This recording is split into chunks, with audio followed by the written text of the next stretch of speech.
Hello and welcome to WorldCanvass from International Programs at the University of Iowa. I'm Joan Kjaer.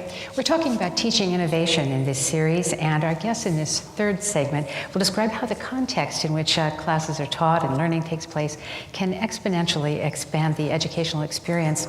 With me here on stage are Allison Bianchi, Associate Professor in the Department of Sociology. Thanks for being here, Allison. Thank you. And next to her is Sarah Vigmostad, Assistant Professor in the Department of Biomedical Engineering. Yeah, thanks for coming. And at the end, we have Frank Durham, who is a professor, associate professor in the School of Journalism and Mass Communication. Thanks, Frank. You will. Yeah. So we've sort of broken this out into different kinds of discussions. I think with you, Allison, we're going to talk a little bit about some of the TILE classrooms, which we've talked about here. TILE standing for Transform, Interact, Learn, and Engage.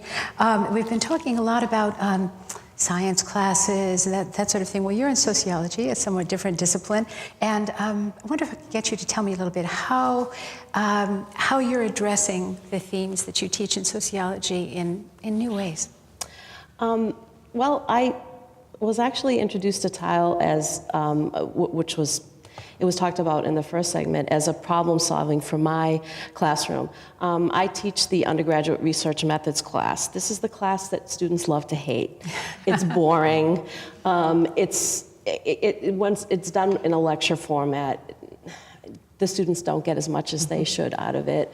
And typically in these classes, they write one proposal where they learn, really one research method. They don't learn all of the methods in depth.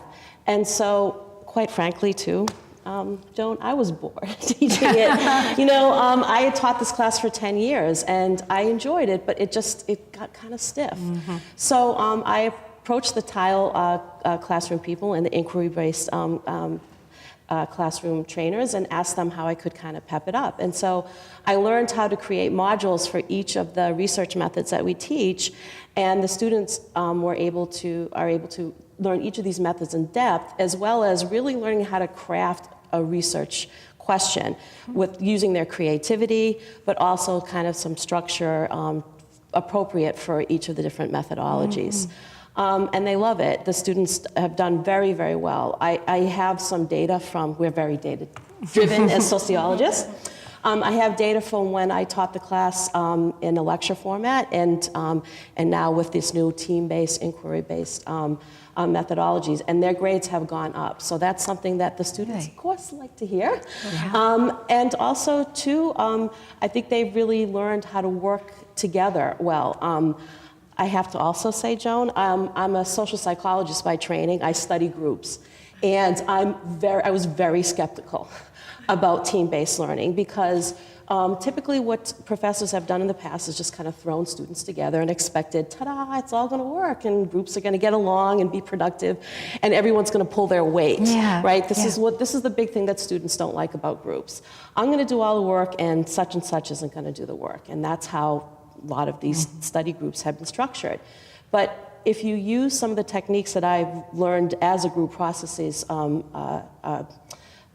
researcher in these groups, you can actually get students to learn how to be more empowered in groups, learn how to initiate their learning more, and actually the quieter ones, the more introverted ones, become leaders over time. It's really transformative to watch them do it. So I've had a tremendous experience with team-based. I can't believe I was a skeptic before. I'm a groups person. What was I thinking? Of course it's going to work. But it took me a couple of iterations in the class to find out what worked, what didn't work, and to work with the student population as they come in, the skills that they have, both the intellectual skills and the social skills that are required in a team kind of learning environment. It took me a while, but I'm on my 4th iteration of teaching, and I think it's going pretty well. Wow. Tell me again what age these students are.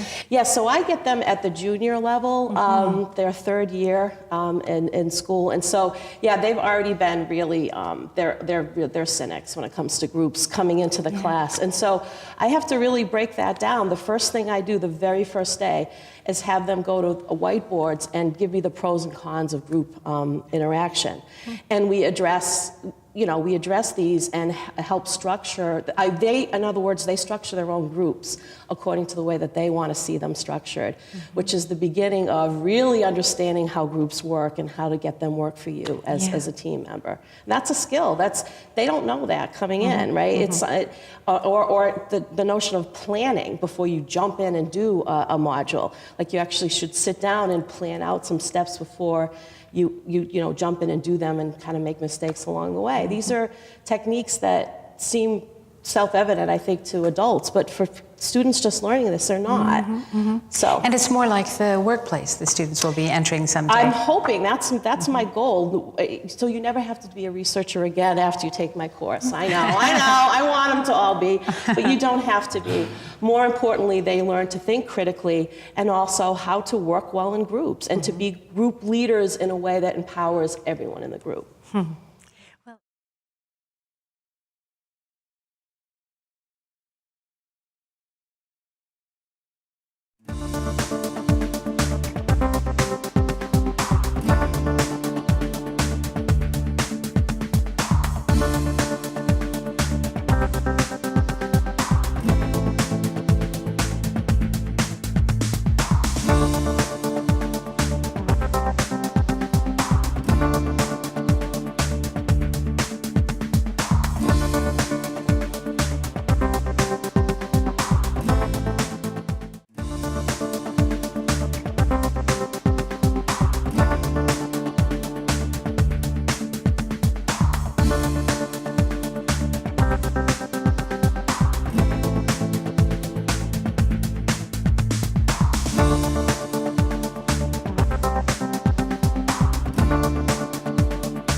Well, let's learn a little. Thank you very much, Allison. Well, let's learn something about what you're doing, Allison, in some of your distance learning work, because I understand that you taught an online course. Was it statistics? Statics. Yes. Statics. So tell us what that course could be taught like, and then what you did this summer. Yeah, so statics is a course that all sophomore engineering students are required to take, and it's a very fundamental course in terms of the basis of a lot of courses that they will take later on in their studies. And traditionally, and when I taught it, the first few times that I taught the course, it was me standing in a lecture in front of 140 people and solving problems for them or explaining concepts to them. And, if I were sitting there, I can't say that I would be any more engaged than they were. And it just wasn't very satisfying because I just didn't feel like I was getting to know the students, and it was this drain of my energy. And so I took this other approach of flipping the class where I recorded podcasts of these concepts, these 10-minute concepts that I used to start off my class with, explaining something like friction. And then from there, I used to, in my lecture, would solve a problem, solve another problem, ask a few questions here and there. And I took all of that out of the classroom. So now students watch me solve a problem on a podcast, on a video, before coming to class. And so in this online class, they would log in, having already watched these videos, taken a quiz to assess their preparedness or ensure that they're coming to class prepared. And then in class, in this online setting, we would talk as a group a little bit about any misunderstandings, go over the quiz, and then I broke students off into what we call breakout rooms, and they had virtual whiteboards working in groups of 3, and they would work online as that group, solving problems similar to the one that I had done as an example. And so I was able to watch on my computer screen, logged in, sometimes in London or in Oregon at a conference or somewhere. I could be logged in while these groups are simultaneously in these different virtual rooms solving problems on their whiteboards and work through issues with them and help explain things. Yeah. Well, in some communication we had before the program, you said that one of the things that's really nice about this is that you're not waiting until a midterm or until the end of the semester to discover that a very key concept that you hoped the students had grabbed early on really had not been taken in by the students. So where in this setting, you can dig in a little bit and make sure that if there's any misunderstanding, you can get it straightened out. Yeah, that's absolutely true. When I first did this flipped flipped concept with my statics class, the first day I just left really feeling confident that I was going in the right direction because I was getting all the right questions. They were asking me all of those questions that I knew they had and that they used to wait till right before the first midterm to ask. Now I was getting those on that first day, and they were such simple but really fundamental questions, and it was such an easy tweak if you could identify what that problem was, but if they couldn't identify it, or if we couldn't identify it together, they could go for weeks and weeks just really struggling through the material until that sort of aha moment occurred. And oftentimes by then it's just too late and you just play catch up. So Yeah. Well, Frank, you teach in journalism and mass communications. I think you have some pretty large lectures. My class is as large as 300. Yeah. So how do you take that on in any more personally engaged way than just delivering a lecture? Well, I mean, teaching is personal, even in a large semi-lit auditorium, and I often start the class by telling the students that we're going to do better than that. That I want to give them lots of ways to get in touch with me, to get in touch with their TAs, leaving me notes at the end of class, emailing me, coming to office hours. I beg them to come to office hours. Their TA's office hours, we run a kind of HMO approach where if your TA is not available, someone else's office hours are available. So I really try to break it down, but the discussion sections, which typically happen on Fridays, are where they're in smaller groups, where they interact with an instructor, typically a teaching assistant. This semester, as I've been developing a tile-based curriculum on a wiki for the course to use all together, next semester I've been teaching one of the discussion sections, and I kind of wish I'd done that years ago, because it takes me out of the administrative teacher role and puts me face-to-face with students who are taking the work really quite seriously, and they're doing a lot of good things with it. One of the things that I think all of us share as teachers is that we're passionate about the subject matter we're teaching, but I think we're really interested in the way we think about it. And when the students become fluent conceptually, or they become fluent in those ways of thinking, we've created peers. And so when somebody adopts something that's so personal to one of us, the world is a better place. And I think that's what makes us try to reach students where they are. So that takes us back to some pretty instrumental things. I used to teach the course based on a fairly basic history of American journalism text with a packet of journal articles. And I quickly found that the students weren't real keen on reading the journal articles. So one of my former TAs, who's now a colleague on the faculty, and I have written an e-text, and we've developed a more readable and we hope accessible version of the same material for the students on a web-based platform. And so that's a component of the tile classroom that we're able to use as well. Yeah.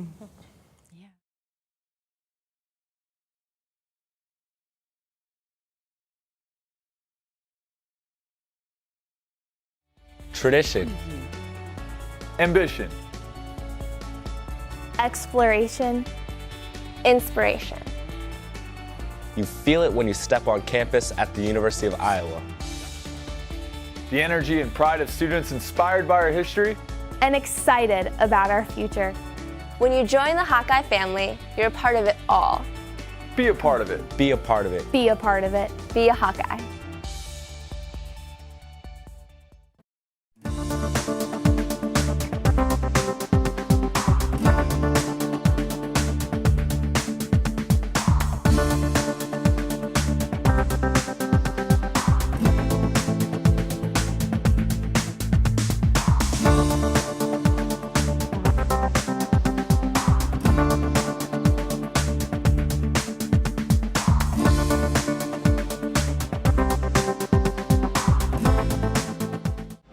Show your Iowa pride, the Iowa Hawk Shop, where Iowa shops. The ultimate collection of Iowa Hawkeye merchandise, gifts, and apparel. Help support the University of Iowa.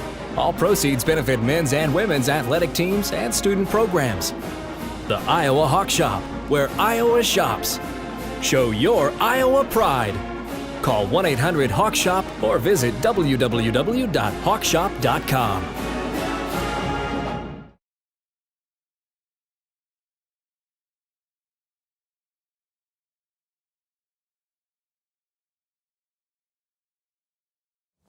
Yeah. So we've got some different disciplines here and different students attracted to different sorts of disciplines. When we're talking about journalism, what are the sort of primary challenges you face when trying to cover both breadth and depth? Well, I think one of the challenges is dealing with hot topics, It's not so much that the history of American journalism itself is contentious, but the episodes of history that we study involve conflict. And so teaching students to approach historical cases with concepts I tell them we're going to use tongs. That they're, particularly in contemporary circumstances, like the unit I just taught on the Vietnam War, on revisionism from the right, and explanations of how we could have won the war versus the student movement and the protest movement that was against the war, and giving the students ways to understand and even empathize with the belief systems that were at play on the left and the right, without having to feel like their values are challenged. And I tell them, you come into the room as yourselves, you leave the room as yourselves, but we're going to be scholars about dealing with some of the contentious issues. And so learning how to think about conflict is a good way to build critical thinking skills. And I can see them kind of physically relax. They get it, they do it, and it becomes kind of fun. You mentioned that as well.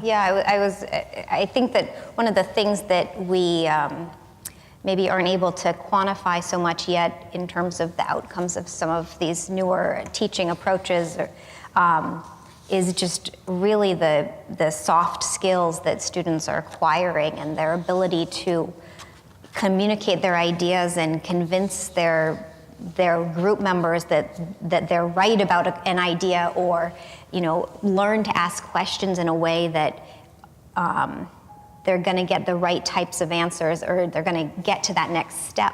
But also this idea of problem solving, or being asked a question and not panicking when you don't know the answer. And I think that that's something that, especially with us in the classroom with them, when they have that moment of, oh my goodness, was there something I didn't read? Did I not get prepared for this properly? But that's what they're going to face their entire life. We always tell our engineering students that you're not being hired because of what you know, but you're being hired because of what you can learn and your ability to problem solve. And so giving them that experience early on in a safe setting, or a setting where there's less risk, and they know that, well, okay, when I don't know the answer and I don't even have an idea about how to approach this, I just need to think a little bit more about it, and we can talk together, and I just need to think about how this is maybe similar to something else I've looked at, rather than thinking, I must not be prepared, I don't know how to do this isn't for me, or something like that. So it's not about shaming the person who seems not to know the answer right off the bat, but about helping that person and the other students in the class who haven't identified themselves yet, who also don't get it, who will need to. Sure, and I intentionally designed some of the more challenging questions that we will come across at certain points, so that nobody is going to come to class knowing the answer, but they have all of the skills necessary. They just need to sort of work through things, and I'll give them little hints, or bring them one step closer, but just sometimes it's the exam where they have that first panic moment of, oh my goodness, this doesn't look anything like what I remember doing, but really becoming comfortable with feeling that and knowing that they can get to the answer. I lecture, and we've talked about lecturing, but I try to position it in a sequence of contacts with the information. So in a typical week in my large class, the students they read the assignment and the text typically, sometimes a journal article, but less and less. They write analyses of the questions and the news texts that are in the textbook online. They come to class with the written homework, and then we give them problems to solve in a workshop environment in the tile classroom to apply the concepts that they've practiced in their homework in a way that demonstrates to them that they are achieving the mastery of the concepts that they will need to hear and lecture the next week, and then to apply on an exam. And so there are lots of different contact points.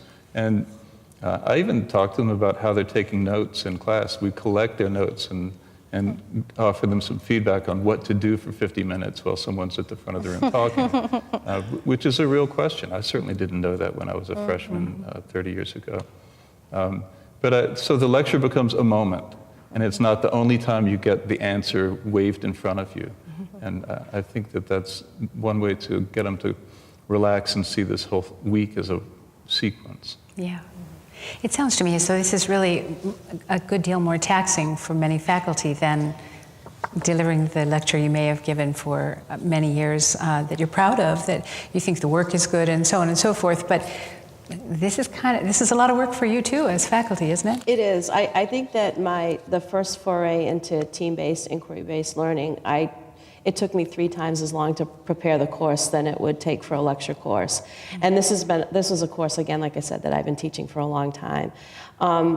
So you can look at that as not so good, or you can look at it also as an opportunity for you to learn better, more innovative, and more up-to-date pedagogical techniques. And so I kind of approach it as I'm also a lifelong learner, just like my students, and so I owe it to them to continue my instruction and to learn to become a better professor over time. I spend a lot of time trying to be transparent with them, and if you don't have some humility in front of 300 people, it's going to be a very long time. So the 3 words, I was wrong, and this is what I was thinking. Let me explain. Right. And I don't know. I don't know. We don't know everything, For example, there was a time when I put something on the board and then they started sort of chattering and talking to each other, and something was really quite wrong. And I said, okay, I don't do anything until you tell me what's wrong. And I had put the wrong date for the final on the board, which really mattered, but they didn't think they could tell me. So I said, I can fix that. Yeah.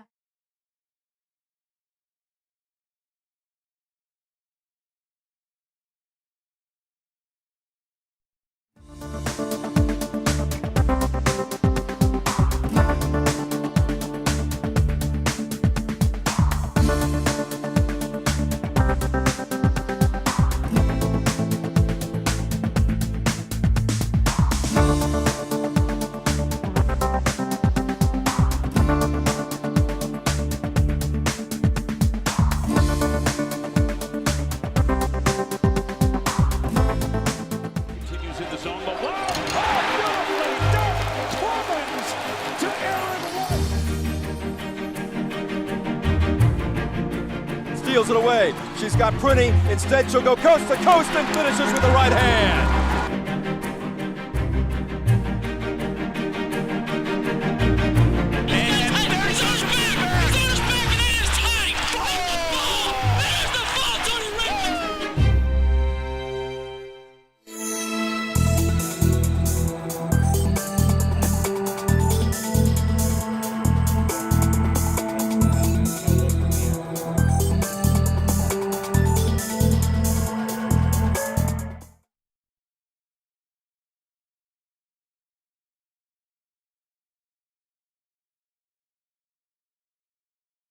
Yeah. So are there other courses that you're intending to use this with beyond the one that you're currently involved in?